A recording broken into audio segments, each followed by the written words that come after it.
आदरणीय दिदी बहिनी तथा दाजुभाइहरू नमस्कार। आज म तपाईहरु सामु उपस्थित हुँदा मेरो मन केही भारी पनि भएको छ। म सम्झिरहेकी छु ती कलिला बालबालिका जसले भदौ 23 र 24 को घटनामा ज्यान गुमाउनु पर्यो। ती ऊर्जावान किशोर किशोरी जसले आजीवन अपाङ्गता बेहोर्नु पर्यो।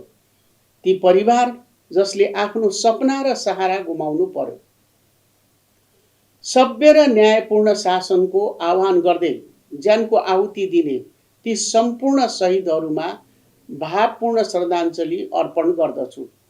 घाइते योद्धाहरूको स्वास्थ्य लाभको कामना गर्दछु र सहारा गुमाउनु भएका परिवारलाई भन्न चाहन्छु, तपाईहरू एक्लो हुनुहुन्न।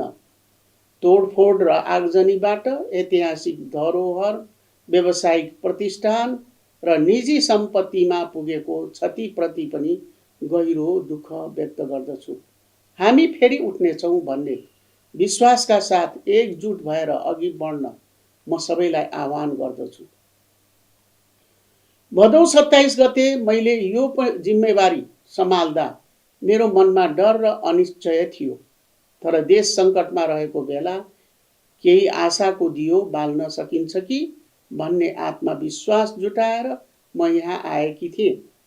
परिवर्तनकामी युवा पुस्ताको आग्रहमा 6 महिनाभित्र प्रतिनिधि सभाको निर्वाचन सम्पन्न गरी जननिर्वाचित सरकारलाई जिम्मेवारी हस्तान्तरण गर्ने उद्देश्यले मैले यो भूमिका स्वीकार गरेकी थिएँ। अहिले म केही सन्तुष्टि र धेरै आशा बोकेर बिदा माग्दैछु। हामी सबैलाई स्मरण होला 2082 भदौ 23 र 24 को युवाहरूको अगुवाईमा भएको जनआन्दोलन पछिको जटिल परिस्थिति, 76 जनाको निधन, 2600 भन्दा बढी घाइते, 84 अर्बको क्षति भएको त्यो समय अकल्पनीय थियो। त्यस्तो अवस्थामा वातावरण सहज बनाउँदै सुरक्षा सङ्गठनको मनोबल उकास्दै प्रशासनलाई चलायमान र राजनीतिक दलहरूलाई निर्वाचनका लागि तयार गराउनु परेको थियो।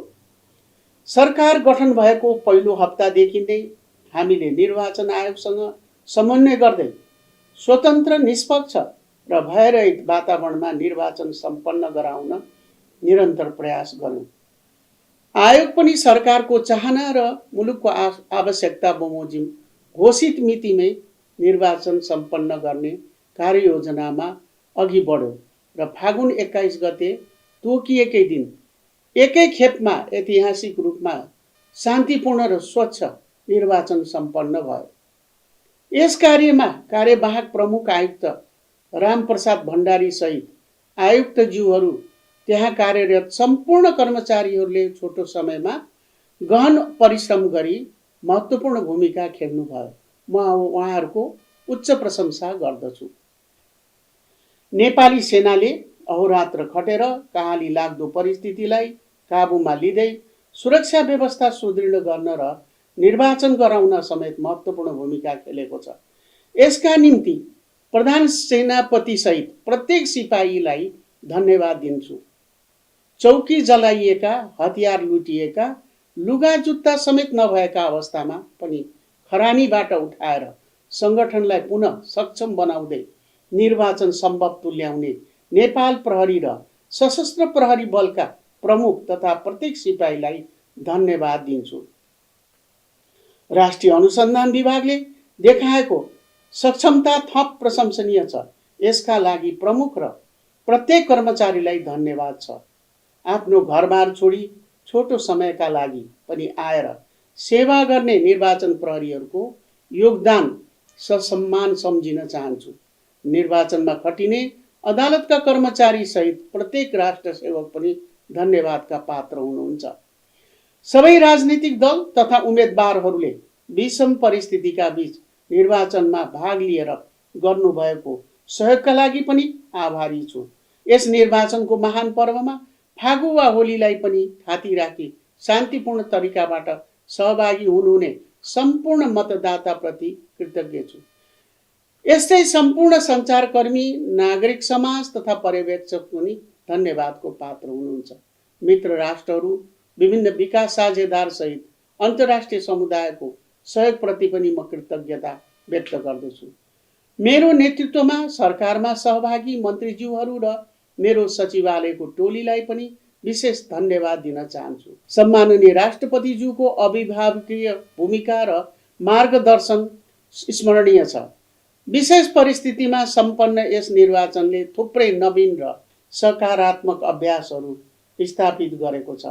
निर्वाचनको सुरक्षा, स्वच्छता, मितव्ययिता र समयको पालनामा यसपालि हामीले थुप्रै मानक स्थापित गर्न सकेका छौँ।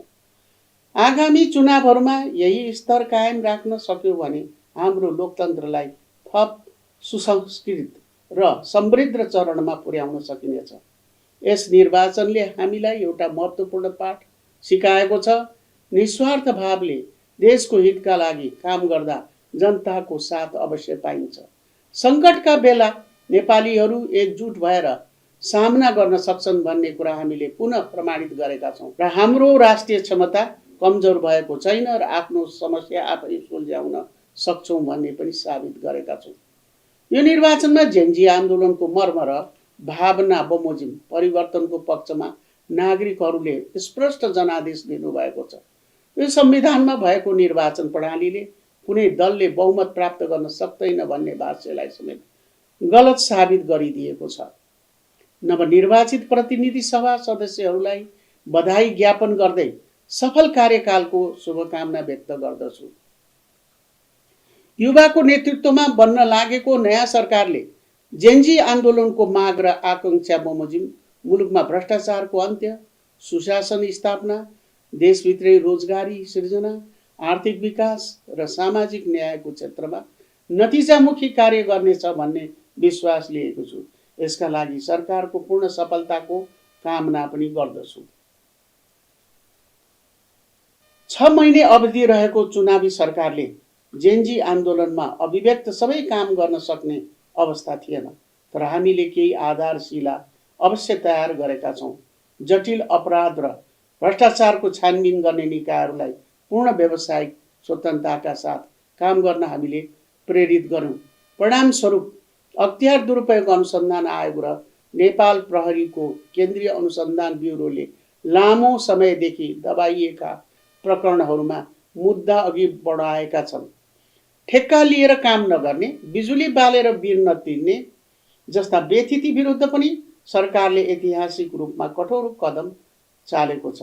जेनजी आन्दोलनको जगमा बनेको यस सरकारले आन्दोलनकारीहरूसँग 2082 मङ्सिर 24 गते ऐतिहासिक सम्झौता गरेको छ।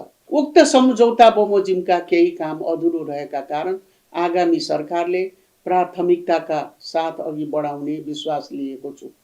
आन्दोलनका क्रममा भएको बल प्रयोग, तोडफोड, आगजनी, लुटपाट लगायतका घटनाको छानबिन गर्न गठित जाँचबुझ आयोगको प्रतिवेदन सार्वजनिक गर्ने निर्णय भइसकेको छ र आगामी सरकारले प्रतिवेदनको पूर्ण अध्ययन गरी सिफारिस र सुझावहरूको सन्दर्भमा आवश्यक कदम चाल्ने नै छ।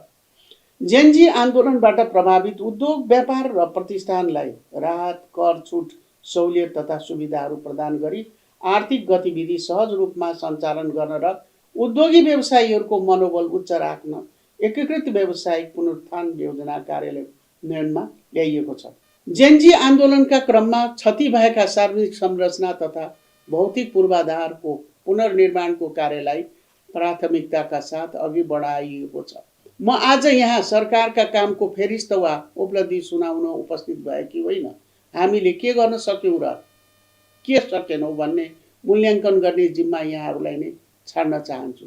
यो कठिन घडीमा हामीले निकै सानो र छरितो टिम बनाएर रात दिन खटेर आलोचना र प्रहार सहेर पीडा खपेर देशकै निम्ति भनेर काम गरेका छौँ। कुनै सुविधाको लोभ नगरी मितव्ययी ढङ्गले हामी चलेका छौँ। यस क्रममा सबै काम राम्रो र त्रुटिरहित ढङ्गले गर्यौँ भन्ने पनि दाबी छैन। तर यहाँहरू सामु के निवेदन गर्दछु भने हामीले गलत नियत राखेर कुनै काम गरेका छैनौँ।